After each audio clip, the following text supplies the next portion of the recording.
الفاتحہ۔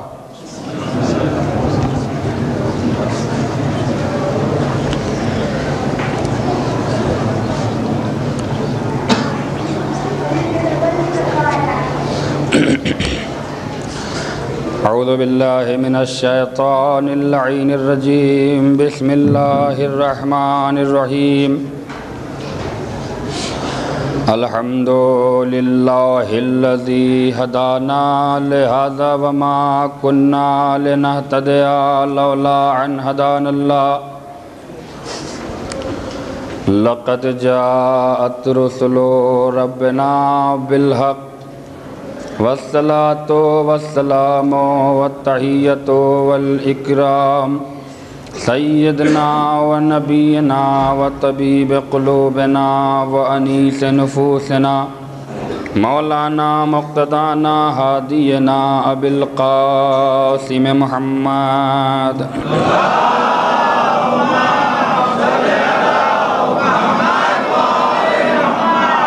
الذین اذهب اللہ عنہم الرجس اہل البیت ویطہرکم تطہیرا۔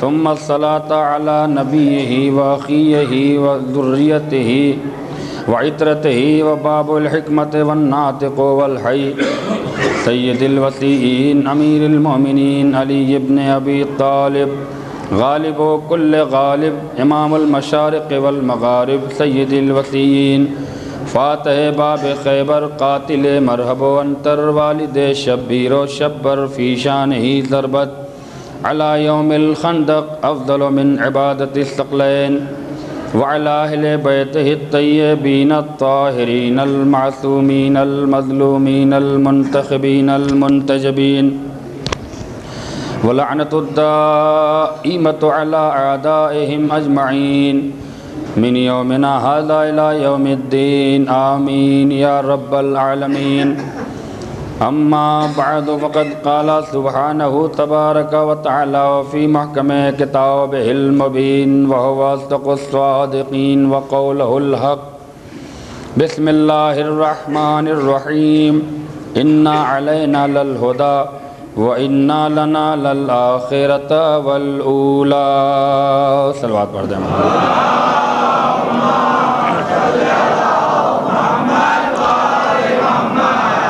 پروردگار عالم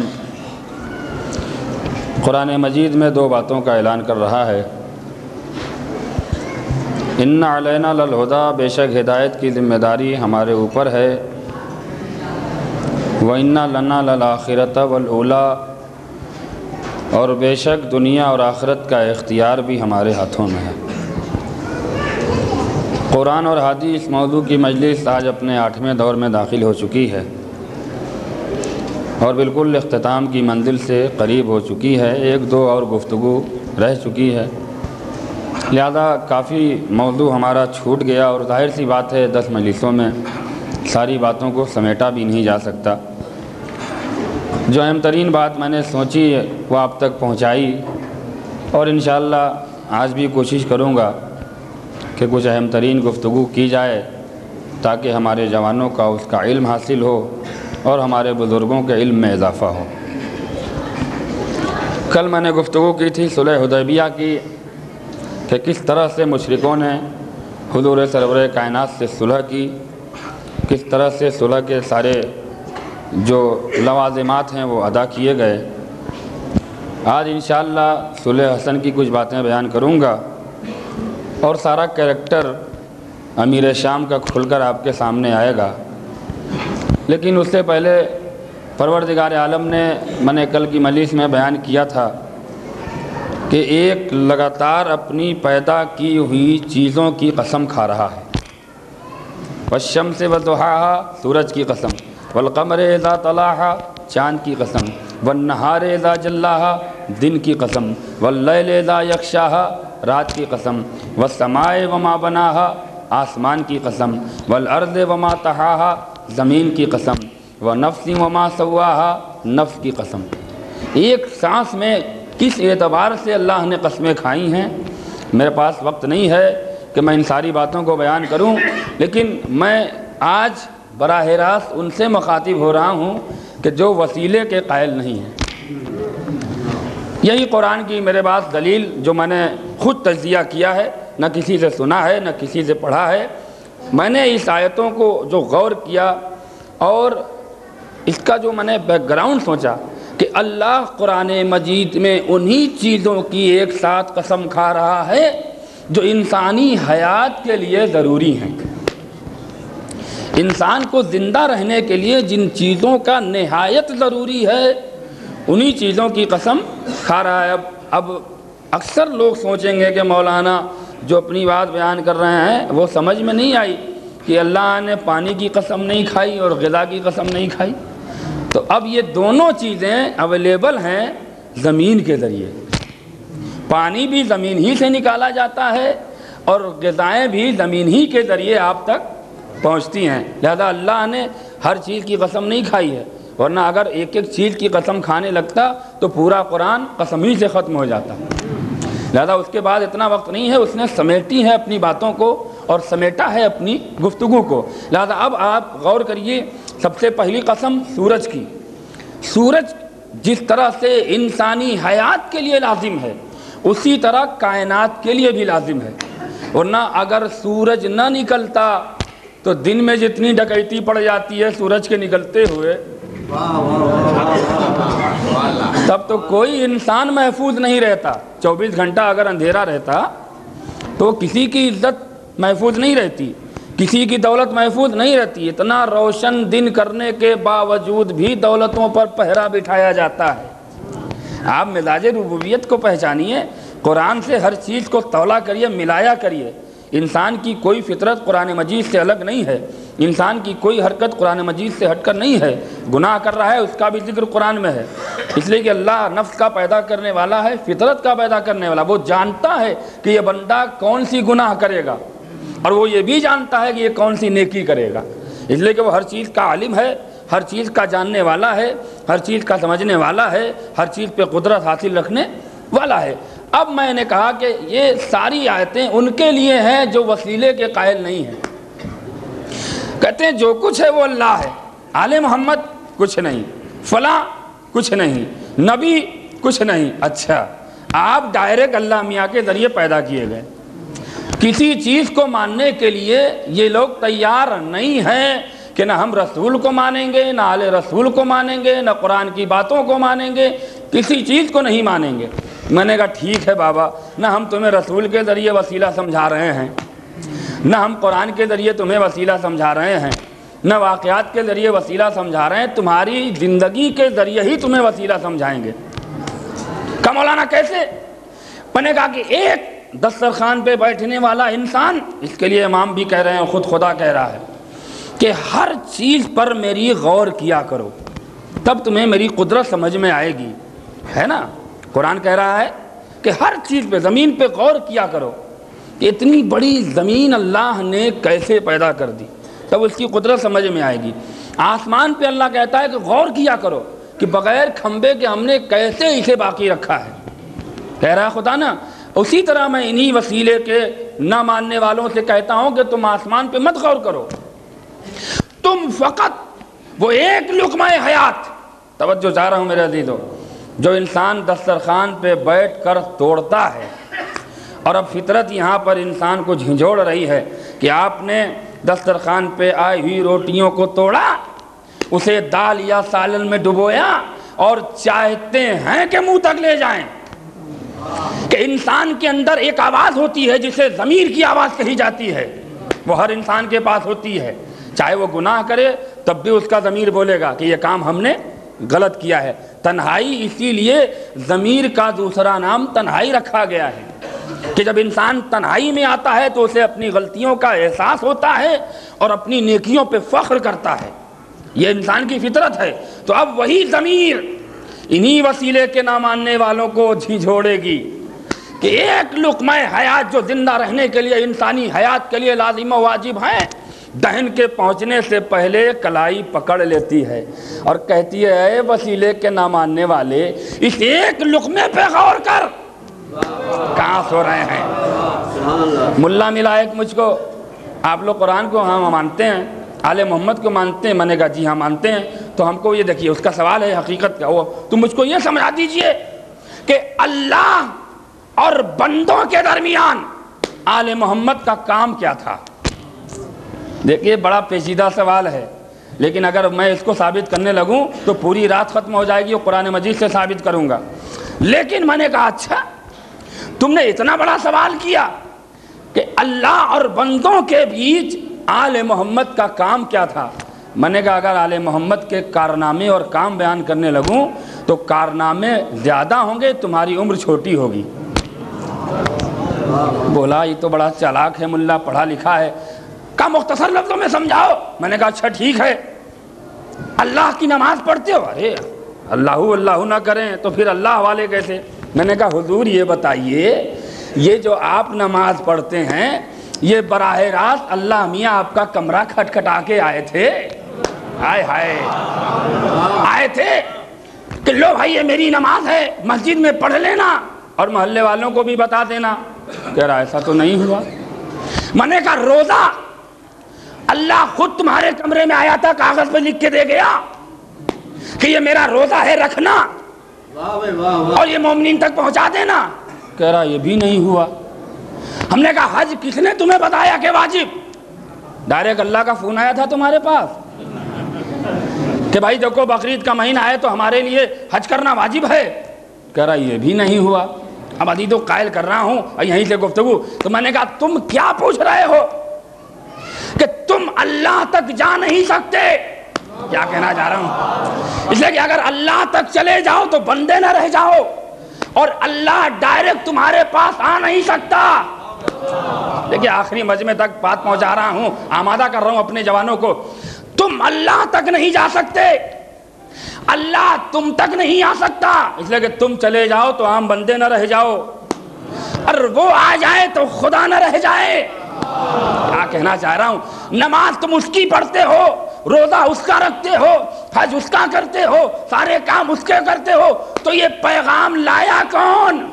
ہائے ہائے ہائے ہائے، اللہ آیا نہیں، تم گئے نہیں۔ کیا کہنا چاہ رہا ہوں میرے عزیزو؟ اللہ آیا نہیں، تم گئے نہیں، اور پیغام تم تک پہنچ گیا کہ نماز پڑھو، اذان دو، روزہ رکھو، حج کرو، سب کچھ اللہ کے لیے کر رہے ہو نا؟ آل محمد کو مانتے نہیں، رسول کو مانتے نہیں، اور کسی کو مانتے نہیں۔ میں نے کہا سب کو ماننا، اوروں کو مت ماننا ورنہ پہلے گمراہ ہو جاؤ گے۔ ہائے ہائے ہائے، میں نے اشارہ کر دیا، آپ کا سمجھنا ہے۔ تو پھر میں نے کہا آیا نہیں، پہنچا کیسے؟ کہہ رہا یہ بات تو صحیح ہے۔ غور کرنے لگا تو اس نے کہا آپ بتائیے۔ میں نے کہا مختصر کام یہی آل محمد کا ہے۔ ہائے ہائے، اس لیے کہ تم گئے نہیں، وہ آیا نہیں۔ کیا کہنا چاہ رہا ہوں؟ سارے پیغام تم تک پہنچے، اس لیے کہ تم جاؤ گے تو جل کے راکھ ہو جاؤ گے۔ لہذا بیچ میں ایک ایسی ذات ہونا چاہیے کہ جس کے اندر دونوں کمال ہوں، خدائی نور بھی ہو، کیا کہنا چاہ رہا ہوں، بشریت کا مزاج بھی ہو، خدائی نور بھی ہو۔ لہذا ایک ذات درمیان میں ہو جو اس سے لے کر تمہیں دے دے، رسالت بھی رہ جائے، بندگی بھی رہ جائے۔ وہ ذات کا نام ہے آل محمد، اس ذات کا نام ہے محمد جس نے عبادتیں لی ہیں، اللہ کے روزے لیے ہیں، اللہ کی نمازیں لی ہیں، اللہ کے سارے حکم لیے ہیں اور تم تک پہنچا گئے۔ وہ خدا کا خدا رہ گیا، یہ بندہ کا بندہ رہ گیا۔ صلوات پڑھ دے محمد والے محمد پہ۔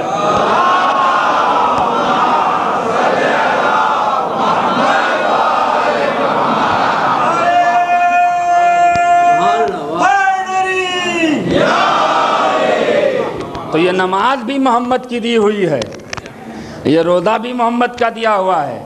تمہارے ابا اللہ میاں کے دوست نہیں تھے، تمہارے دادا اللہ میاں کے غلام نہیں تھے کہ انہوں نے کاغذ میں لکھ کے اللہ میاں سے منگوا لیا اور تم عمل کر رہے ہو۔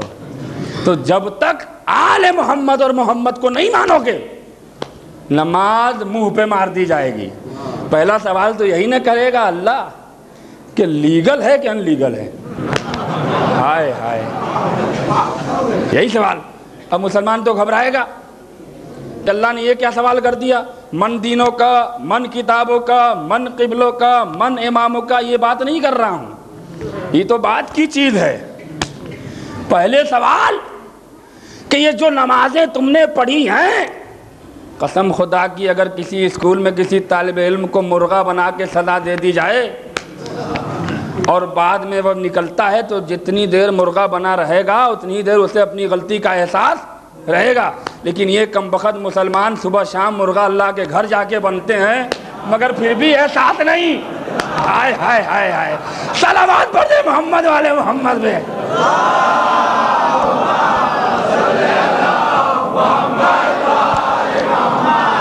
تو اب جو وسیلہ ہے نا، ثابت کروں، قرآن سے نہیں ثابت کر رہا ہوں، ایک وہ وسیلہ ہے جو عبادت کا تھا، اب بندگی کا وسیلہ دیکھیے۔ تو میں نے کہا کہ یہ لقمہ تم نے کھایا، پیٹ میں گیا؟ کہاں مولانا، بڑا اچھا کھانا پکا تھا۔ میں نے کہا اچھا، کس کو دعا دے رہے ہو، پکانے والے کو کہ پیدا کرنے والے کو؟ کہہ رہا دونوں کو دعا دینا چاہیے۔ ہم نے کہا اچھا یہ بتاؤ کہ یہ لقمہ حیات تم تک پہنچا کیسے؟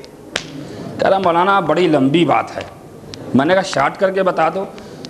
ہم نے کہا کہ کیا یہ براہ راست اللہ میاں روٹی پکا کے تمہارے گھر بھیج رہا ہے جبریل کے ہاتھ سے؟ کیا کہنا چاہ رہا ہوں اور کہاں لے کے جانا چاہتا ہوں میرے دوستو، اب اگر سو جاؤ گے تو ہمیشہ سو جاؤ گے، اس لیے کہ اب بالکل جاگنا ہے۔ کہا نہیں، تو میں نے کہا اب انسان کو سمجھا رہا ہوں وسیلہ، اور یہیں سے گفتگو فوراً صلح حسن پہ پہنچ جانا ہے۔ اب وسیلہ کیسے؟ میں نے کہا کیا کرتا ہے؟ اس نے کہا اس کے لیے ایک دانہ سپرد زمین کیا جاتا ہے۔ ہم نے کہا تو میں نے کہا ایک دانہ سپرد زمین کر لیا؟ کہاں کر لیا؟ میں نے کہا پھر کیا کرتے ہو؟ کہا انتظار کرتے ہیں۔ ہم نے کس چیز کا انتظار؟ کہا اس کے باہر آنے کا۔ ہائے ہائے، ارے میرا جوان مجمع کہاں سو رہا ہے؟ اللہ نے یہ لقمہ ہی میں سب کچھ سمجھا دیا۔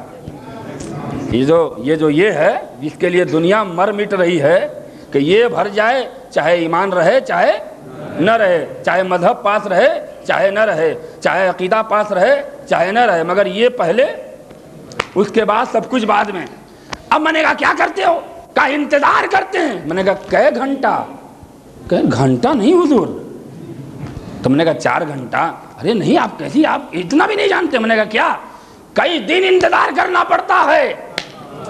اب میں نے کہا کہ یہی تو میں سمجھانا چاہتا ہوں کہ ایک لقمہ حیات کے دانے کو باہر آنے کے لیے اتنے دنوں کا انتظار کرتا ہے مسلمان تو نہیں کھلتا، اور اگر وقت کے امام کا کوئی برسوں انتظار کرے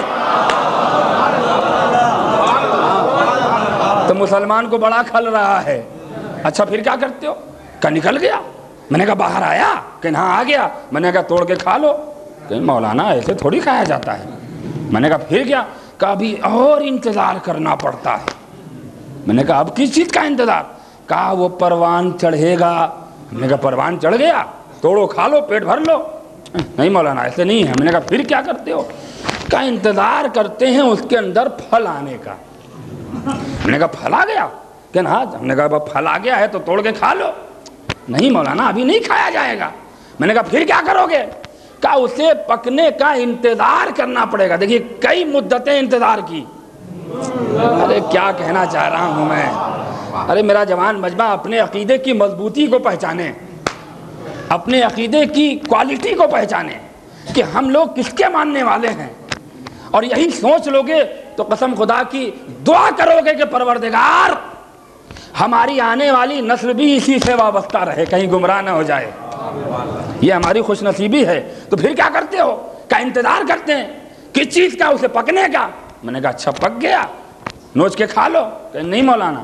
تو میں نے کیا کرتے ہو؟ کہا اسے کاٹا جاتا ہے۔ ہم نے کہا اچھا کاٹ لیا، پھر کیا کرتے ہو؟ کہا اسے ایک مشین میں ڈالا جاتا ہے۔ ہم نے کہا کھانا اور مشین میں؟ کیا مشین کا پہلے پیٹ بھرتے ہو کیا؟ کہ نہیں مشین کا پیٹ نہیں بھرتے ہیں۔ ہم نے کہا کیا کرتے ہو؟ کہا وہ وہاں پر فریش ہوتا ہے اور وہ گھاس وغیرہ اس کے جو ہیں وہ سب الگ ہو جاتی ہیں، اور وہ گیہوں جو ہے وہ الگ ہو جاتا ہے۔ ہم نے کہا اچھا الگ ہو گیا، مٹھی میں بھرو چبا جاؤ، پیٹ بھر جائے گا۔ کہ مولانا اگر ایسے کھانے لگیں تو 40 سال جینے کے بجائے 4 ہی سال میں مر جائیں۔ دیکھیے قدرت کا نظام ہے، کیا سمجھانا چاہ رہا ہوں۔ کہا نہیں تو میں نے کہا کہ یہی تو ہے، ہر چیز کا ایک وقت ہوتا ہے، یہ ہم سے مت پوچھو کہ کب آئیں گے، وقت ہوگا خود بخود چلے آئیں گے، نہ ہمیں بلانے کی ضرورت پڑے گی نہ تمہیں روکنے کی ضرورت پڑے گی، یہ طے ہے نا۔ تو پھر کیا کیا؟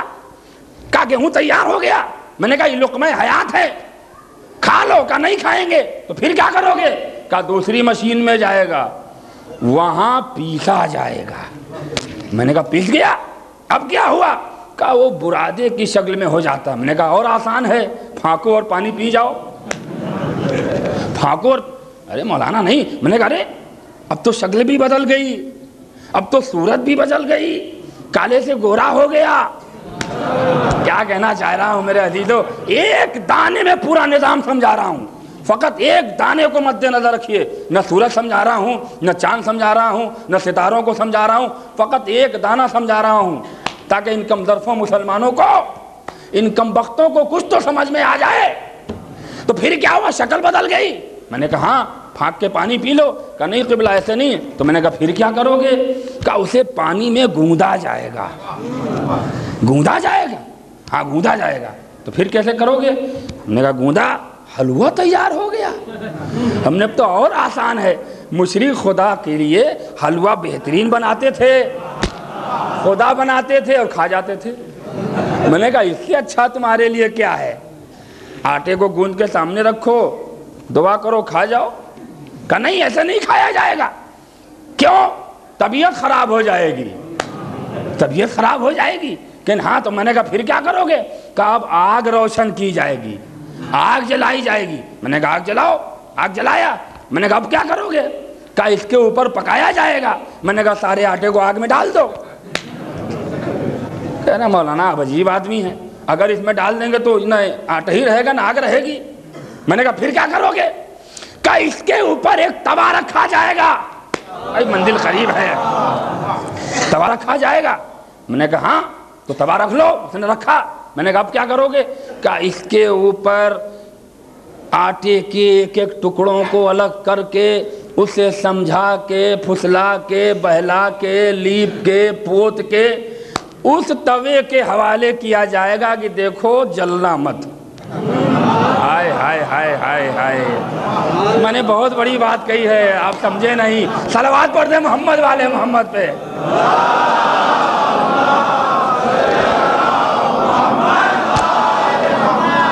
میں نے کہا ٹھیک ہے رکھ دیا۔ کہاں رکھ دیا؟ میں نے کہا پھر کیا کرو گے؟ کہا اسے تیار کرتے ہیں، اور تیار ہو گیا۔ میں نے کہا ٹھیک ہے۔ میں نے کہا پھر کیا؟ کہ بس تیار ہو گیا کھانا۔ اب عزیزو روک رہا ہوں، جب وہی ایک لقمہ حیات توڑا آپ نے اور سالن میں ڈبویا اور چاہ رہے ہیں کہ منہ تک لے جائیں، کہ ایک بار ضمیر نے پکڑا کلائی، کہے وسیلے کے انکار کرنے والے جاہل مسلمان، یہ ایک لقمہ حیات کھا تو رہا ہے مگر تو نے سوچا کہ اس کے اندر کیا کیا شامل؟ ارے کہاں ہو رہا ہے؟ میں نے کہا کیا کیا شامل؟ ایک لقمہ حیات میں سورج کی روشنی شامل، زمین شامل، ہوا شامل، چاند کی چاندنی شامل، پانی شامل، آگ شامل، محنت شامل، مشین شامل۔ ایک دو چیز نہیں ہے، سینکڑوں وسیلے۔ سورج کو وسیلہ نہ بناتا تو یہ لقمہ حیات نہ ملتا، پانی کو وسیلہ نہ بناتا تو یہ لقمہ حیات نصیب نہیں ہوتا، آگ کو وسیلہ نہ بناتا تو لقمہ حیات وسیلہ نہیں بنایا میسر نہیں ہوتا۔ تو میں نے یہی کہا کہ جب ایک لقمہ بغیر وسیلے کے تمہیں مل نہیں سکتا تو پوری جنت بغیر آل محمد کے کیسے مل سکتی ہے؟ صلوات پڑھ دیں محمد والے محمد پہ۔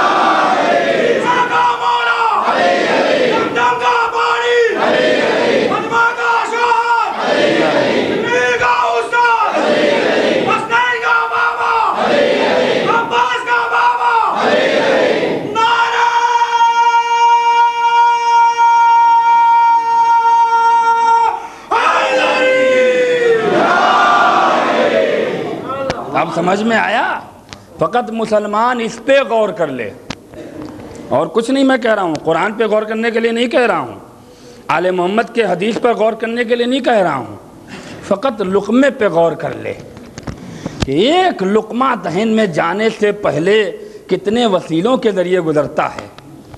تو جب یہ اس بغیر وسیلے کے نہیں میسر ہے تو ہمیشہ کے لیے وہ کیسے میسر ہو جائے گا؟ جہاں بیٹھ کے صرف کھانا ہی کھانا ہے، کوئی محنت نہیں ہے، کوئی محنت نہیں ہے، یہاں تو محنت کر کے نصیب ہوتا ہے، جب وہاں پہنچ جاؤ گے تو کوئی محنت نہیں ہے، اسے اصل زندگی ہے۔ تو وسیلہ سمجھ میں آیا مسلمانوں؟ یہ سوچو، غور کرو کہ انتظام حیدر کیا پیغام پہنچا رہا ہے۔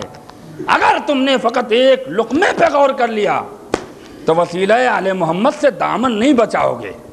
تمہارا اگر ظرف صحیح ہوگا تو خود بخود اس در پہ آ جاؤ گے، اور اگر ظرف ہی صحیح نہیں ہے تو بات بھی بیکار ہے اور کہنا بھی بیکار ہے۔ تو اب ساری تمہید ختم ہو گئی۔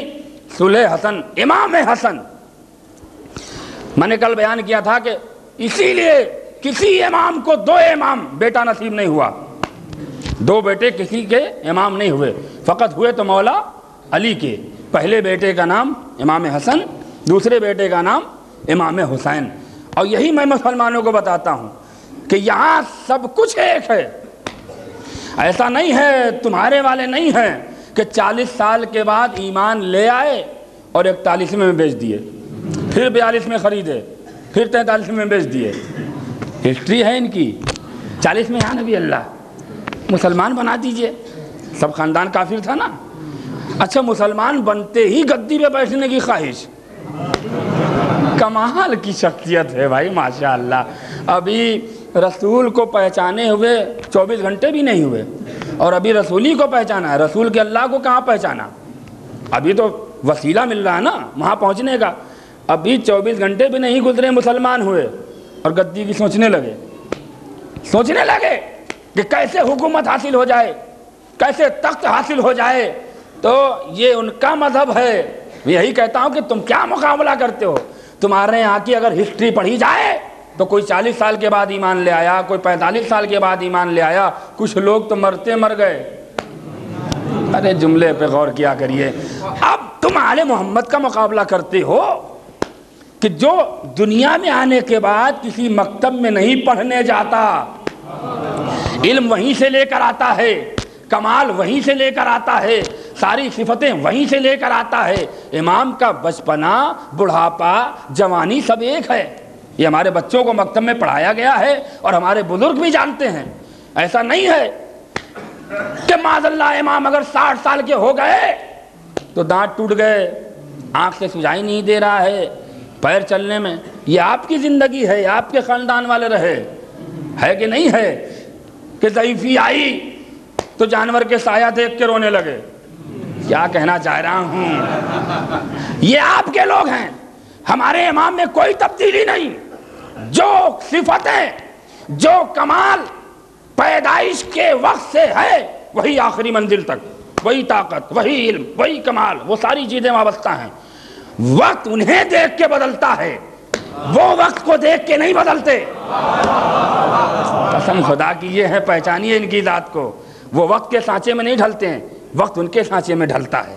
اس لیے کہ مالک اوقات ہیں، گردش لیل و نہار انہی کی مٹھی میں ہے۔ یہ اگر جب چاہیں تو سورج کو روک سکتے ہیں، یہ جب چاہیں تو چاند کو روک سکتے ہیں، یہ جب چاہیں تو زمین کو پلٹ سکتے ہیں۔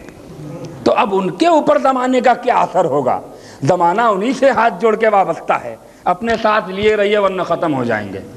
تو یہ دنیا بھی انہی کا صدقہ۔ امام حسن کی 5 سال کی عمر ہے۔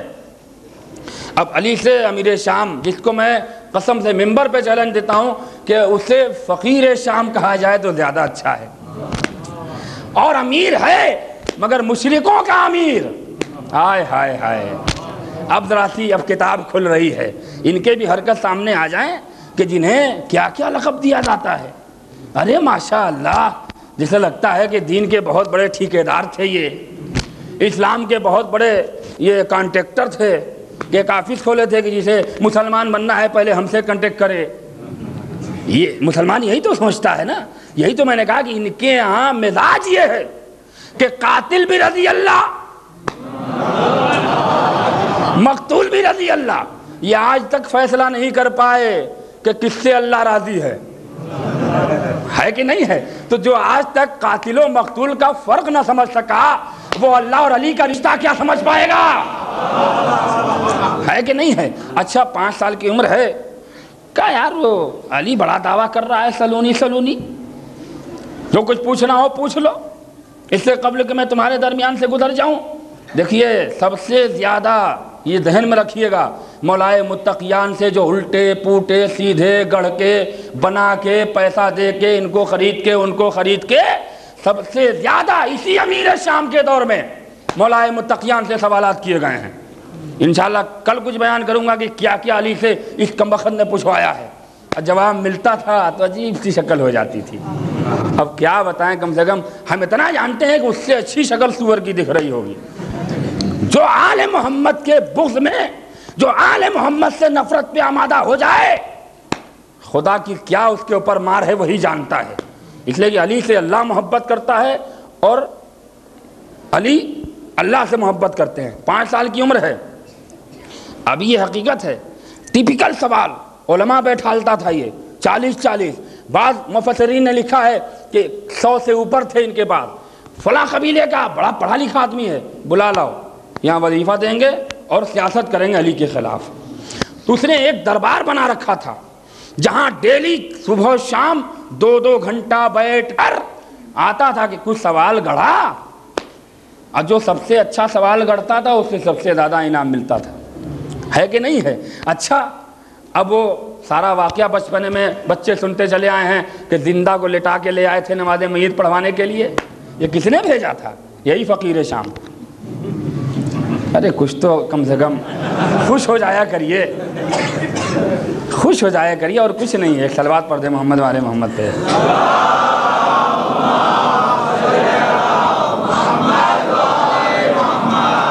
اب علماء نے ایک سوال گڑھا، حقیقت ہے، تھا ٹیپیکل سوال، کہ کون سی ایسی 10 چیزیں ہیں جو ایک دوسرے کے اوپر بھاری ہیں؟ سنا ہے نا؟ آئے جاؤ مولا متقیان سے پوچھو۔ 5 سال کی عمر ہے امام حسن کی، گھر کے باہر ٹہل رہے ہیں، کھیل رہے ہیں، 4 آدمی آئے تھے سوال کرنے۔ علی نے کہا کیا تمہیں حسن نظر نہیں آیا؟ یہ کوئی بہت بڑا سوال تو لے کر آئے نہیں ہو۔ اب میں آج کے مسلمانوں کو اس واقعے کے اوپر روک رہا ہوں۔ وہ 4 آئے حسن کے پاس، اور آل محمد کا کمال یہ تھا کہ سوال بعد میں سنتے تھے، جواب پہلے دیتے تھے۔ لیکن میں روک رہا ہوں مسلمانوں کو۔ جب میں نے یہ روایت پڑھی، جب یہ واقعہ پڑھا تو میں نے غور کیا کہ اتنے بڑے بڑے عالم آئے تھے، لیکن علی سے یہ نہیں کہا کہ یہ بچہ کیا جواب دے گا۔ بھائی دیکھیے فطرت کی بات کر رہا ہوں، اگر 4 میں اپنے عمر کے بڑے بڑے عالم کو کسی کے دروازے جاؤں کچھ سوال کرنے، اور اس کا بچہ کھیل رہا ہو، وہ کہے کہ ارے حضور بچے سے پوچھ لیجئے، تو یہ توہین ہے کہ نہیں ہے؟ بھائی توہین ہے کہ نہیں؟ ہم آپ سے پوچھنے گئے تھے، ابھی اس کو کپڑا پہننے کی تمیز نہیں، ابھی اس کو اپنے ہاتھ سے کھانے کی تمیز نہیں ہے۔ ہماری فطرت ہے کہ ہم کہیں گے کہ نہیں کہیں گے یار ان کے ہاں کون آئے گا، ان کے ہاں تو عزت نہیں تمیز نہیں۔ لیکن میں پوچھتا ہوں کتنے غیرت دار تھے وہ علماء جنہوں نے علی سے یہ پلٹ کر نہیں پوچھا کہ علی یہ ہمیں بچہ کیا جواب دے گا۔ میں آج کے مسلمانوں سے پوچھتا ہوں کہ جب حسن کو پہچانا تھا تبھی تو خاموش رہے۔ نہ پوچھنا اس بات کی دلیل ہے کہ جان رہے تھے۔ حسن آئے، تم بابا کے پاس کیا جاتے ہو؟ آؤ ہم سے پوچھ لو۔ کہا تم یہی پوچھنا چاہتے ہو کہ کون سی 10 چیزیں ہیں جو ایک دوسرے کے اوپر بھاری ہیں؟ کہاں؟ کہا پتھر، اس کے اوپر لوہا بھاری، لوہے کے اوپر آگ بھاری، جو آگ لوہے کو جلا دیتی ہے، آگ کے اوپر پانی بھاری۔ دیکھیے امام بتا رہے ہیں، سوال نہیں پوچھا تھا امام نے۔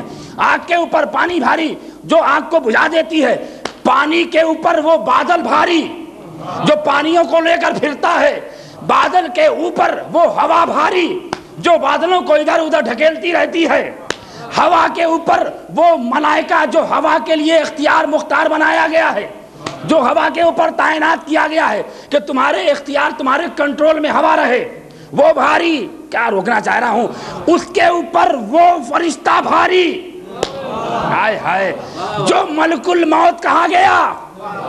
بھائی 9 ہو گئے، ارے کہاں میرا مجمع سو رہا ہے؟ اب کہتے ہیں سب کہ آخری بتاؤ تو جانے، آخری بتاؤ، اس لیے کہ ملک الموت کے بعد اب کوئی تصور نہیں ہے۔ امام حسن نے کہا اب بھی تم نہیں جانے کہ آخری کون مراد ہے؟ کہا نہیں مراد ہے۔ شاعر کہتا ہے کہ امام نے کیا کہا، امام نے ان سے جواب کیا دیا کہ جو دہر میں پھیلا ہے وہی نور جلی ہے، دارین پہ ہے جس کا تصرف وہ ولی ہے۔ ارے وہ موت ہے، وہ موت ہے جو ہو ملک الموت پہ قابض، جو موت کو مارے وہ میرا باپ علی ہے۔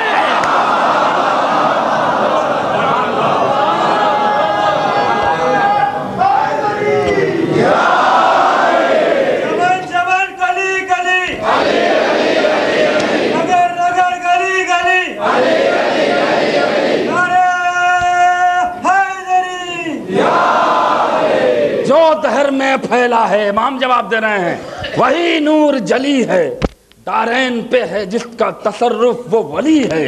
وہ موت ہے جو ہو ملک الموت پہ قابض، جو موت کو مارے وہ میرا باپ،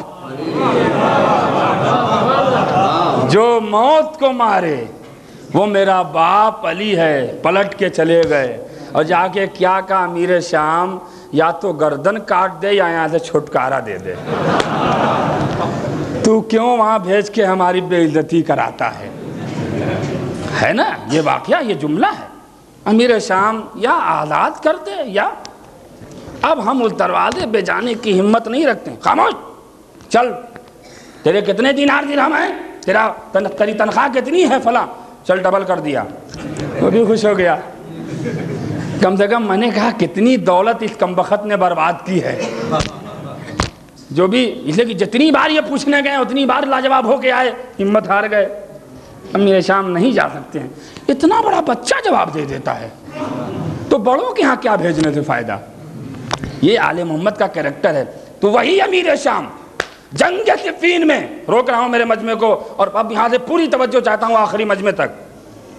جنگ صفین میں جب معاویہ کی یہ چال رہی کہ قرآن کو دھوکہ بناؤ اور ان کی فوج کو نیست و نابود کر کے کامیاب ہو جاؤ، یہی امام حسن تھے جو اس کی چال پہچان گئے۔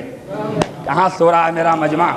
نیزوں پہ جسے کہا جاتا ہے لکڑی کا رحل جس کے اندر قرآن رکھا جاتا ہے، اس میں اینٹیں بھر بھر کے اور نیزوں پہ بلند کر کے یہی امیر شام کہلوا رہا تھا کہ ہم امن چاہتے ہیں، جنگ نہیں۔ کیوں؟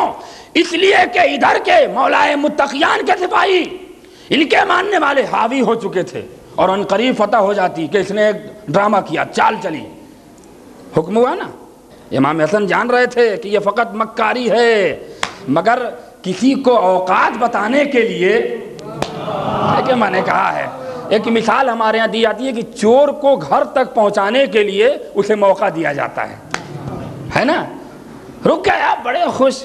تو یہی میں مسلمانوں سے کہتا ہوں کہ جسے قرآن کا مفہوم، جس کو قرآن کی اہمیت سمجھ میں نہ آئے، جو قرآن کا احترام نہ کر پائے، وہ آل محمد کا کیا احترام کرے گا؟ جو قرآن کو کھلواڑ بنائے، آج یہ کمبخت امیر بنا بیٹھا ہے۔ اچھا ٹھیک ہے، تو یہ امام جان چکے تھے۔ جب معاویہ کو پتا چلا، اب یہی تو میں کہتا ہوں کہ لوگ یزید کو برا بلا کہتے ہیں، میں نے کہا کہ کیا خطا ہے بھائی، باپ ہی کا تو بیٹا ہے، یزید ہو گیا کردار سے تیرے ثابت، ذلیل باپ کا بیٹا ذلیل ہوتا ہے۔ یہ شاعر نے غلط نہیں کہا ہے۔ اچھا تو کیا ہوا جب اسے یہ محسوس ہوا کہ اس بنو امیہ میں ایک انقلاب آ گیا تھا، لوگ راغب ہونے لگے تھے امام حسن کی طرف، وہی مشرک کی چال۔ میں نے کہا نا کہ آپ غور کریں، جو مشرک سوچ رہا تھا وہی اس نے سوچا کہ اگر جنگ کر لیتے ہیں تو ہمارا تختہ پلٹ جائے گا، لہذا اب حسن سے صلح کر لو۔ مسلمان کہتا ہے کہ امام حسن دب کے صلح کیے ہیں، لیکن میں کہتا ہوں کہ آؤ اور پیش کر رہا ہوں، کہیں سے ثابت کر دو، کہیں سے ثابت کرو۔ اس نے غلام بھیجا، امام حسن کے پاس آیا، کہا امیر نے بھیجا ہے ایک دستاویز۔ امام نے پڑھا، سلام، بڑی تہذیب۔ امام مسکرائے کہ اس کو اتنا ادب کہاں سے آ گیا، اتنا اس کو سلیقہ کہاں سے آ گیا؟ مکار تھا نا، تو مکار کے ساتھ تو بھرپور شیطان رہتا ہے، کہیں اس کو عالم بنا دیتا ہے، کہیں جاہل بنا دیتا ہے، کہیں چور بنا دیتا ہے، کہیں با ایمان بنا دیتا ہے. تو وہ سارا ہینڈل تو شیطان کے ہاتھ میں تھی، اس کی اسٹیئرنگ جدھر گھما رہا ادھر ہی حضور گھوم رہے تھے. اچھا ہم صلح چاہتے ہیں اور مارے قسمیں اور واسطہ امام کو. حالانکہ امام حسن نے ایسا نہیں ہے کہ بغیر سوچے سمجھے یہ کام کیا. امام نے بھی کہا وہی تو کہ چور کو اصلی مقام تک پہنچانے کا یہی موقع ہے، جبکہ امام جان رہے تھے کہ یہ پلٹ جائے گا. مسلمانوں کو بتا رہا ہوں، پہچانو ہمارے امام کو. امام کو اچھی طرح معلوم تھا کہ یہ پلٹ جائے گا، مگر حجت تمام کر رہے تھے امام کہ دیکھو اس کی اصلیت کیا ہے. اس کے چہرے پہ جو نقاب پڑی ہوئی ہے، جب امام پلٹیں گے تو اس کا چہرہ سمجھ میں آئے گا کہ ہے کیا، انسان ہے کہ شیطان ہے. ارے کہاں سو رہے ہیں آپ؟ کوئی خاص بات نہیں بیان کر رہا ہوں کہ آپ کھو گئے. اچھا ٹھیک ہے، خط بھیجا. قسم کھا رہا ہوں کہ آپ اندازہ کیجئے کتنی جلدی انقلاب آیا. جن لوگوں نے محمد کو کاغذ اور قلم دینے سے انکار کیا تھا، وہ بغیر مانگے کاغذ بھیج رہے ہیں. ہائے ہائے ہائے ہائے. ارے کیوں نہیں مجمع بیدار ہوتا ہے؟ اب ہم صلح چاہتے ہیں، ہم امن چاہتے ہیں. اسلام مٹ رہا ہے، ہم اسلام کو مٹنے نہیں دیں گے. اچھا آپ بہت بڑے ہمدرد تھے، ٹھیکیدار تھے اسلام کے. کیا کریں؟ امام نے چاہنے والوں کو بلایا کہ دیکھو یہ آیا ہے، کیا فیصلہ ہے؟ امام آپ جو کہیں، آپ کی آگے ہم لوگ کی کیا ہے؟ کہا ٹھیک ہے چلو ایک بار آزما کے دیکھتے ہیں. امام نے پھر اس کے سپاہی کو بھیجا کہ جا کے کہہ دو کہ دوسرا کاغذ بھیجے. کیا امام نے قسم خدا کی. اب دیکھیے امام کے علم کا اندازہ لگائیے. ایسے ہی امام ہم انہیں نہیں مانتے ہیں. دوسرا کاغذ بھیجے، اور اب ایک سادہ کاغذ اور قلم سجے ہوئے، اس زمانے کا آپ سوچئے کس انداز سے سجا کے امام کے بارگاہ تک وہ پہنچایا گیا. امام نے کاغذ اور قلم لیا اور مدینہ کا نانا کے قبر کی طرف رخ کر کے سلام کیا. کہا نانا وہ دور تھا کہ نہیں ملا، آج یہ دور ہے کہ چل کے آ رہا ہے. یہ ہے یہی تو میں نے کہا چیلنج دیتا ہوں. اور اس صلح حسن میں آپ کو 2-3 باتیں ثابت کروں گا کہ جس نے بھی آل محمد کے کسی فرد سے کسی بات کے اوپر کوئی عہدہ چھینا، کوئی سیرت کی توہین کی ہے، تو آنے والی نسلوں نے اسے منوایا ہے. کیا کہہ رہا ہوں میں؟ کاغذ قلم نہیں دیا تھا، نواسے نے منگوا لیا. یہ ایک دلیل ہوئی نا. ایک دلیل. دوسری دلیل دے رہا ہوں آگے. میرا مجمع اگر میرے ساتھ رہے گا تو آج کی گفتگو اس کے سمجھ میں آ جائے گی. امام نے 3 شرطیں لکھی. اب یہ کہہ رہا ہوں ان مسلمانوں کو کہہ رہا ہوں کہ سنو میری بات کو، اور کیریکٹر دیکھو امیر شام کا کہ امام نے جو صلح کی باتیں لکھی، شرط لکھی. اہلین بیٹھے ہوئے ہیں، تھوڑا ایک بات واضح کر دوں کہ جس چیز پر جھگڑا ہوتا ہے اسی چیز پہ صلح ہوتی ہے. یہ اصول کی بات ہے کہ نہیں ہے؟ کشمیر کے مسئلے پہ جھگڑا ہو رہا ہے نا انڈیا اور پاکستان میں، تو صلح جو ہے وہ کانودر کے مسئلے پہ نہیں ہو جائے گی کہ بھائی پالن پور آپ لے لیجئے، کانودر ہمیں دے دیجئے. کوئی اس کو مانے گا؟ کہے گا یہ کیسی بات بیان کر رہے ہیں. تو یہ طے ہے کہ جس چیز کے اوپر لڑائی ہوتی ہے صلح بھی اسی بات پر ہوگی نا. کشمیر کے مسئلے پہ لڑائی ہے تو کشمیر ہی کے مسئلے پہ صلح ہوگی. اب امام جو صلح کی بات لکھ رہے ہیں، ارے میرا مجمع جا گیا، تو یہ طے ہے کہ جھگڑا اسی بات پر امام سے تھا. ارے کہاں سو رہے ہیں؟ یہ مسلمان یہ نہ سمجھے کہ حکومت کی لڑائی تھی، تخت و تاج کی لڑائی تھی، دولت کی لڑائی تھی. ارے جس کے ٹھوکر سے کوثر کا چشمہ جاری ہو جائے، کیا مجھے کہنے کی ضرورت پڑے گی؟ اتنا تو ہمارے جوان جانتے ہیں. جس کی ٹھوکر میں موت اور حیات طواف کرتی ہو، وہ دولت کی کیا سوچے گا؟ پہلی شرط، قسم خدا کی قربان ہو جاؤں جب میں نے پڑھا اس کو، پہلی شرط امام نے لکھی. پہلے لکھا بسم اللہ الرحمن الرحیم، کہ اس کو بھی ماننا پڑے گا. پہلی شرط. اب جملہ امام کا بالکل ایک ایک تاریخ کے فقرے آپ کے حوالے کر رہا ہوں، اپنی طرف سے کوئی نہیں. اے امیر شام، یہی مخاطب کیا ہے،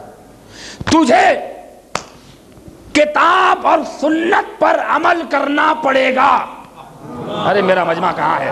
جوانوں کو سمجھا دوں، کتاب مطلب قرآن، سنت یعنی سیرت محمد۔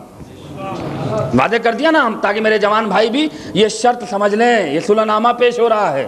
پہلی شرط، تو صلح چاہتا ہے نا، ہم قبول کرتے ہیں، لیکن یہ شرطیں ہیں، ماننا پڑے گی۔ اس نے کہا کہ جو کہیے ہم مان لیں گے۔ پہلی شرط، تجھے کتاب اور سنت پر عمل کرنا پڑے گا۔ ہائے ہائے، ضروری ہے کہ پھر میں دہراؤں؟ اپوزٹ کریے، اس کے الٹ دیجئے، کیا ہے نتیجہ، کیا آ رہا ہے؟ ارے اس لیے آپ سے کہہ رہا ہوں کہ آپ بھی میرے ساتھ چلیے، الٹ دیجئے۔ یعنی اس سے پہلے نہ تو کتاب پر عمل تھا، نہ سیرت محمد پہ عمل ہے، کہ نہیں ہے؟ اچھا ایک بات میں بھول گیا، وہ بھی بتا دوں کہ میں نے مشرکوں کا سردار اسے کیوں کہا، وہ بھی ثابت کر دوں۔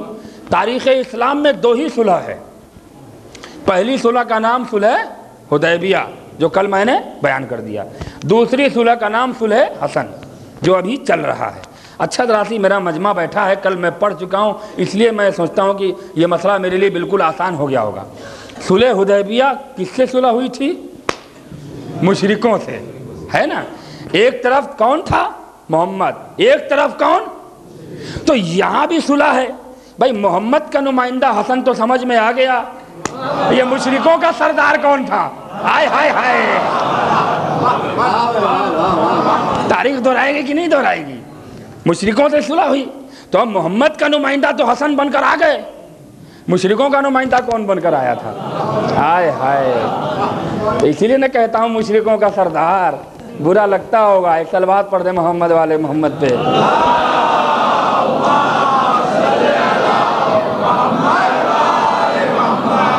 تو پہلی شرط امام نے لکھی، امیر شام تجھے کتاب یعنی قرآن مجید، سنت یعنی سیرت محمد پر عمل کرنا ہوگا۔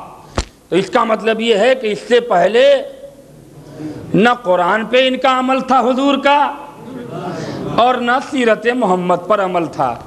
اب یہ کس کو ماننے والے تھے یہ نہیں سمجھ میں آیا۔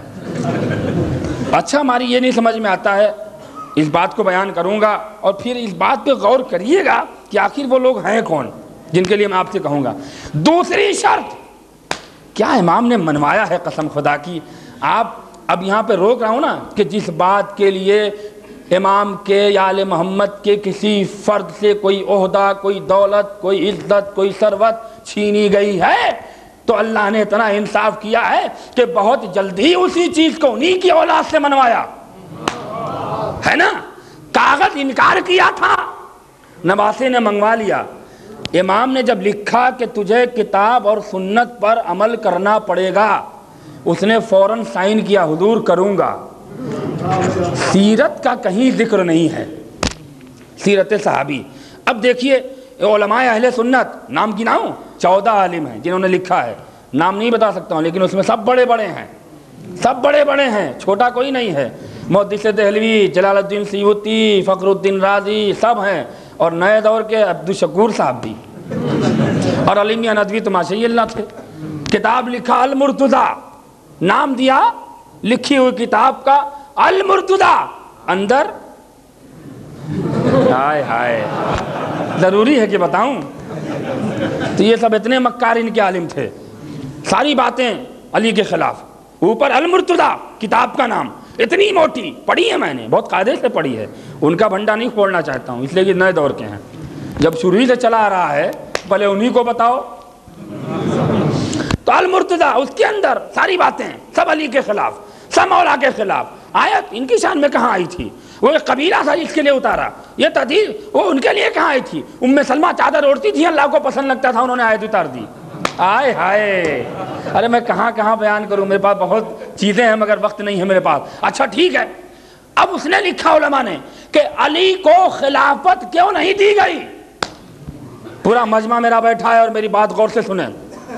چونکہ جب پہلی خلافت اور دوسری خلافت ختم ہو گئی، جب مین بڑے مر گئے، اب چوزوں کی کیا گنتی ہے، تو تیسری خلافت سے پہلے 40 لوگ مولائے متقیان کے پاس گئے اور کہا کہ ایک شرط پہ ہم تمہیں تخت پہ بیٹھا لیں گے، ہم تمہیں اپنا خلیفہ مانیں گے۔ امام نے کہا کیا؟ دیکھیے جو سوال آج امام ان سے کر رہے ہیں وہ کم وقت مولا سے کر رہے تھے، کتاب پہ عمل کرتے ہو؟ کہا تم مجھ سے عمل کی بات کر رہے ہو، تم مجھ سے عمل کی بات؟ دیکھیے چونکہ یہ بتانا تھا نا کہ ہم بھی اسی رشتے سے ہیں، جس کے طفیل میں کتاب اتری ہو اسی سے پوچھا جا رہا ہے، ہائے ہائے، جس کی شان میں کتاب اتری ہو اسی سے پوچھا جا رہا ہے۔ کتاب یعنی قرآن کو مانتے ہو؟ کہا اچھا آگے پوچھو۔ کہا سنت کو؟ علی نے کہا آگے پوچھو۔ کیوں بھائی تم کیوں نہیں ہاں کہتے ہو؟ کہا دیکھو جو تم کر رہے ہو وہ علی کی نگاہ سے چھپا نہیں ہے،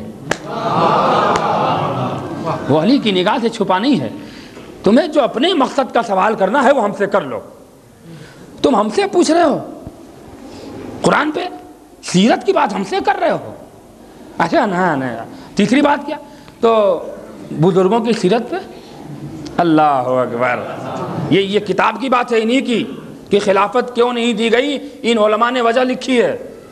تو بزرگوں کی سیرت پہ مولا نے یہ نہیں کہا کہ نہیں مانتا، مولا نے کہا کہ اگر بزرگوں کی سیرت میں وہی ہوگا جو قرآن اور سنت میں ہوگا تو ہم ماننے کے لیے تیار ہیں، الگ سے بیان کرنے کی کیا ضرورت ہے، الگ سے پوچھنے کی کیا ضرورت ہے؟ تو یہ ٹائٹل بنایا گیا کہ چونکہ علی نے بزرگوں کی سیرت کو اختیار کرنے سے منع کر دیا تھا، ہائے ہائے، لہذا انہیں خلافت نہیں دی گئی۔ یہ علماء اہل سنت کا ایک فیصلہ ہے۔ اب وقت آیا نا، علی سے اسی بات پہ خلافت چھینی گئی۔ اب امام حسن نے کیا شرط لکھی کہ کتاب اور سنت پہ عمل کرنا پڑے گا، بزرگوں کی سیرت کا نام نہیں رکھا۔ آخری مجمع تک بڑی محنت سے دلیل پہنچائی ہے میں نے، کہیں بزرگوں کی سیرت کا نام نہیں۔ ارے معاویہ تو نے پوچھا کیوں نہیں کہ ہمارے باپ دادا کی سیرت کا ذکر کیوں نہیں کیا؟ تو جو بات کا انکار علی نے کیا تھا اسی بات کو بیٹے نے منوا لیا۔ صلوات پڑھ دیں محمد والے محمد پہ۔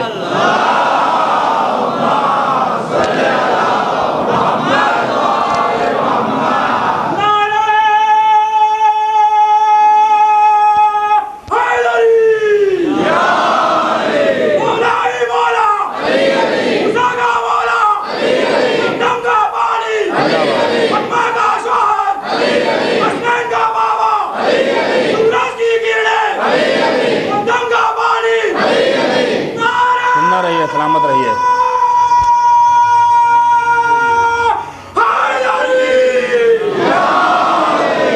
دیکھیے حضرات یہ بھی بتا دوں کہ آج مجھے 1 گھنٹے کے لیے کہا گیا تھا اور 1 گھنٹہ ہو گیا اور ساری باتیں چھوٹ گئی ہیں۔ اب ابھی مصائب بھی باقی ہے، اب بڑا کشمکش میں پڑا ہوں، کروں تو کیا کروں؟ بہرحال جلدی کوشش کروں گا کہ ختم کروں۔ ایک اور صلوات پڑھ دیں محمد والے محمد۔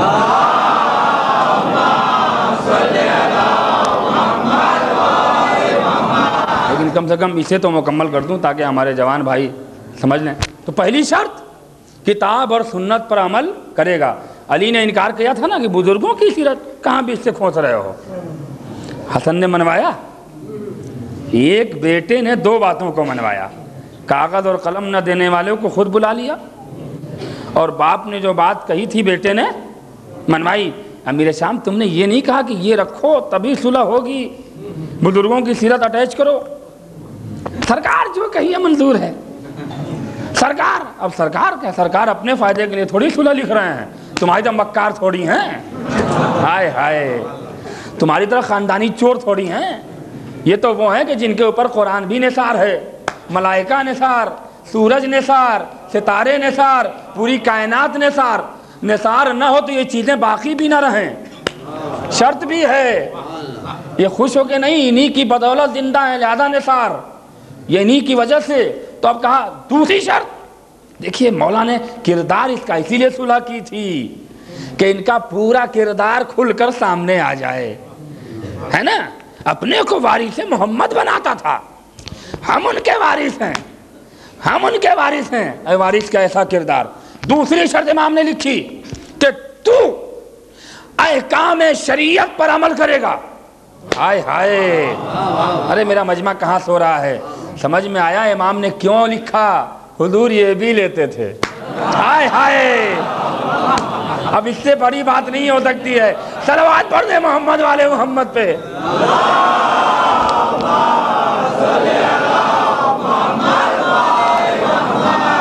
حضور کھمبا بھی چڑھاتے تھے.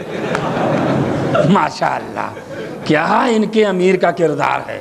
تبھی کہا کہ یہ سب چھوڑنا پڑے گا، احکام شریعت پر عمل کرنا پڑے گا. اچھا حضور، بھلے زبان سے ہو، دل میں کیسے؟ جس کو ایک بار لگ گئی عادت وہ چھوڑتا ہے؟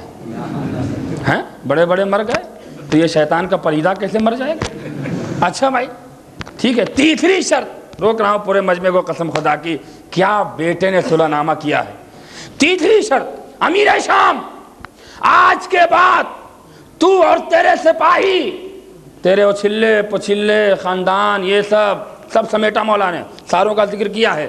آج کے بعد میرے بابا علی کو نہ تو منبر سے برا کہیں گے نہ گھروں سے برا کہیں گے. میں نے کہا ہر چیز کا نگیٹو سوچئے تبھی صلح نامہ سمجھ میں آئے گا. صلح اسی بات پر ہوتی ہے جس پر لڑائی ہوتی ہے، جس پر جنگ ہوتی ہے.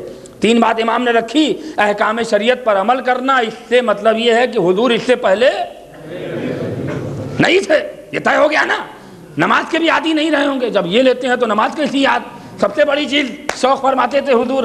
تو یہ طے ہو گیا کہ نہ ان کا عمل کتاب پر، نہ ان کا عمل سیرت محمد پر، نہ ان کا عمل احکام شریعت پر. آئے ہائے، نہ ان کو علی سے محبت. ہائے ہائے، تو ایسوں کو اگر کتے کی بددعا نہ لگے گی تو کیا انسان کی لگے گی؟ صلوات پڑھ دے محمد والے محمد پہ.